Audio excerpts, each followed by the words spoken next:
খারাপভাবে উপস্থাপনা করে, কত খারাপভাবে দেখি। আরে ভাই আপনি করতে পারেন নাই, আপনার অবস্থান নাই, টাকা পয়সা কিংবা আপনার শারীরিক অবস্থান নাই, এটা আপনার দুর্বলতা।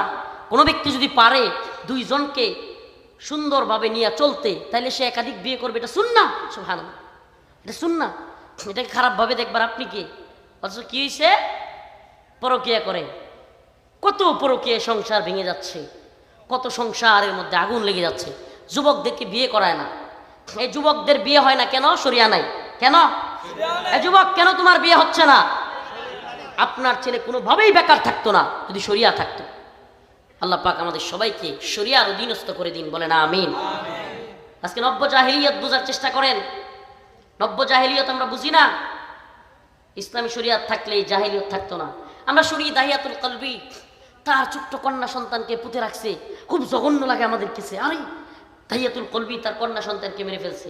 অথচ এই নব্য জাহিলিয়তের যুগে আরো জঘন্য, সন্তানের ব্রণ আসছে, ছেলে নামে দেখতেই পারে নাই, ডাক্তার নিয়ে মেরে ফেলছে। নাউজুবিল্লাহ কর। এ ডাক্তারনিরা, তোমরা কিয়ামতে তোমার হাসরের ময়দানে আল্লাহ আমল নামা দিবে, দেখবা তোমার আমল নামায় খালি খুন আর খুন। তুমি বলবো হায় হায় আমি তো খুন করি নাই, আল্লাহ এত খুন কে?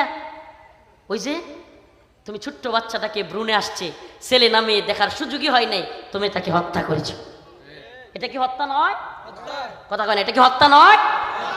বাবা মাও হত্যাকারী হিসাবে আল্লাহর কাছে ধরা খাই যাবেন। হত্যাকারী আপনি, ছোট্ট সন্তানকে মেরে ফেলছেন, ভ্রূণ চলে আসার পরে আপনি হত্যাকারী। এটা হলো নব্য জাহিলিয়ত। শরিয়া থাকলে এই জাহিলিয়ত আসতো না। প্রিয় হাজিরিন, সমস্ত জাহিলিয়ত মুক্ত হয়ে কোরআন সুন্নাহর রাষ্ট্র ব্যবস্থা থাকলে আপনার সন্তানকে নিয়ে আপনার সুদ ঘুষ খায়া টাকা পয়সা অর্জন করার দরকার হইতো না।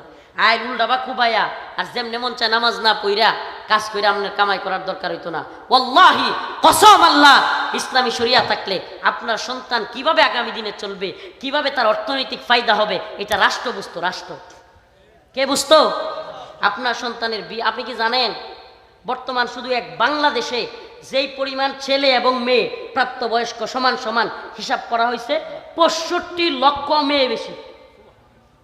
কত? এখন বলেন যদি প্রত্যেক যুবক একটা করে বিয়েও করে, কয়জন বাকি থাকবে মেয়ে? কথা কয় না, কয়জন? 65 লক্ষ। এই মেয়েরা আপনারই বোন, আমাদেরই মেয়ে, আমাদেরই বোন। তো এরা কোথায় যাবে? স্বামীহীন এই সমাজ সত্যিকার বলেন চালু হয়েছে কি হয় নাই? অসংখ্য মেয়েদের বিয়ে হচ্ছে কি হচ্ছে না? হচ্ছে না। অসংখ্য মেয়েদের এখন যৌতুক লাগতেছে। কেন? কারণ একাধিক বিয়ের প্রচলন নাই। আমাদের মেয়েরাও একাধিক বিয়ে বসতে রাজি না, আর আমাদের যুবকরাও অবস্থান যাদের